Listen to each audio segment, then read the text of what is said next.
In this essay, we're going to be looking at Coming to America, an Eddie Murphy comedy from the 1980s. When I was growing up, this was playing all the time in the late 80s and early 90s. It's not as strong as some of his other comedy work, but I still think it's really, really well done. I'm going to give it a 7.5 out of 10. Highly recommended. The only proviso in watching this film is you really do need to be familiar with 80s culture, Black American culture, rap culture, and hip hop music. Otherwise, a lot of the elements will not make sense, and the cultural references are not going to resonate as much as they should. A lot of the comedy is cultural clash comedy or fish out of water comedy. It's basically Eddie playing Akeem, an African prince who comes to America to find a bride who doesn't know his real identity because he wants the girl to fall in love for his, quote, inner qualities and not obviously his wealth and power. And it also co-stars Arsenio Hall. And I don't think Arsenio gets enough praise. He really does a good job playing off of Eddie. And it's really a duo, and it's how both of them are kind of totally out of their element in coming to America and seeing all these weird cultural norms and how they're so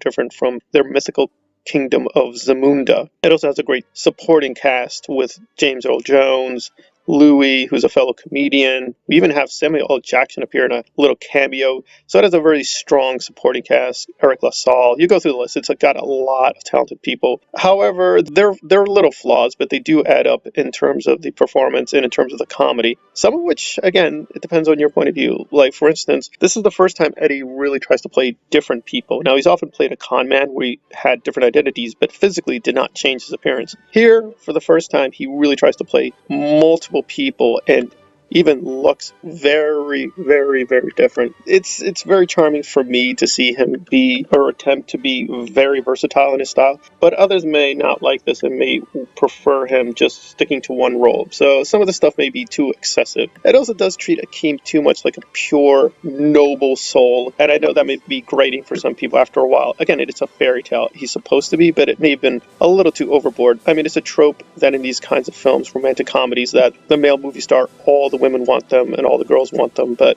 they may have overindulged that a little bit too much, especially in the opening sections, which are really over the top. I think Landis does a great job of directing the film, but this is really an Eddie Murphy project, and it is playing into his ego, so you kind of wish they had more dramatic moments or more inventive moments in the script, because it does sort of glide by on his charisma. But again, I thought he was very convincing in his multiple roles. And Arsenio also plays multiple roles. He often gets forgotten. He also did multiple roles as well in this. There's a lot of stuff to enjoy. But again, if you're not a committed Eddie Murphy fan, you will feel like, this is a little bit too much playing into his male ego and not really challenging him. And that's true. In terms of his career, it probably would have been better off he had more dramatic roles, serious dramatic roles to challenge him.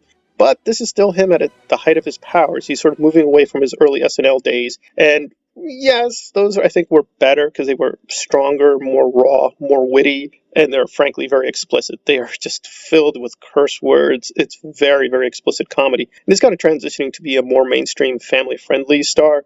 I got that. I understand that. There's nothing wrong with being successful, but I do think he lost touch with some of his roots. But this is sort of a pivot point where he's moving into a much bigger world and trying to be this kind of global superstar. And this worked for the most part. So I enjoyed the cultural clash comedy. It works for the most part because I know the references and I know the culture very well. If you're not located near a McDonald's or don't know hip hop music, a lot of the comedy won't make sense. For instance, a major theme here is Akeem works at a fast food restaurant, which is basically McDonald's. They call it McDowell's, and basically the owner has a kind of IP fight with McDonald's. So if you don't know fast food culture, you'll be like, I don't get it. What's so funny? And they're like, when things happen in the fast food restaurant, the way Louis and him interact with customers or just try to get by through the day, it's sort of like, they have to do all these menial labor jobs. And you're like, I don't get it. What's so funny? Is it just him doing any work? It's like, it's a little deeper than that. Again, so it helps if you get a kind of refresher course on American political culture and the 1980s culture and black culture. And obviously you just can't learn that in 2 seconds, but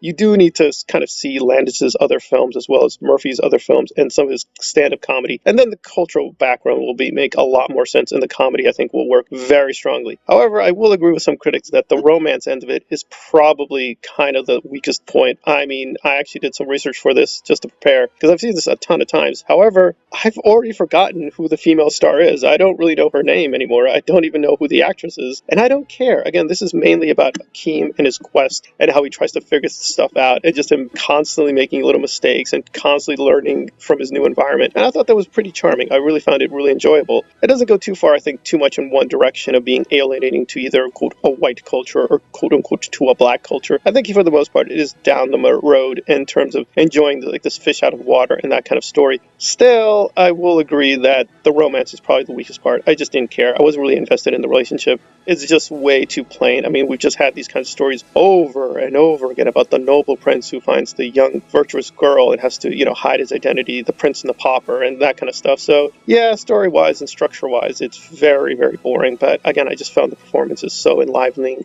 I don't care, really. But the romance, yeah, it's kind of like this hollow core. Probably would have been a better idea just to make that a subplot and make it a much more interesting major plot. But there you go. But I was never bored. This is a really engaging and fun film. But if you do want a kind of comedy of manners or romantic comedy that I think is sharper about these things, then I'd say look at something like Julia Stiles and Save the Last Dance. Now, I'm totally in love with Julia. She's a really lovely girl. But I would say that they did a better job with the kind of fish out of water comedy and the romance in that film by far than this one. This one, you really don't care who he ends up with. Really, at the end of the day, you just want him to be happy. So there is that big flaw that the romance and the romantic comedy is kind of like, it's kind of like arbitrary. It really doesn't matter. It's really just a setup for him to have all these jokes with her family. Again, I don't even remember her name, and I don't care. So, Coming to America, a very strong 1980s comedy. You will need to refresh yourself on certain elements, but once you do, wow, the payoff, I think, is really great. Not as strong as Trading Places, not as strong as Raw, his stand-up comedy, or even Distinguished Gentleman, which I think had more pathos and irony. And I like the supporting cast there a little bit stronger. So it is at times very self-indulgent. There's no doubt about that. But overall, I think a very strong performance by Eddie Murphy.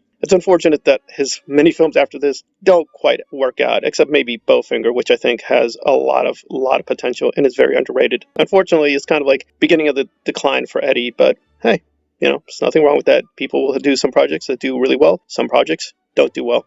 But this is one that I think does very well on most levels, except the romance and the romantic comedy. All right, thanks for listening.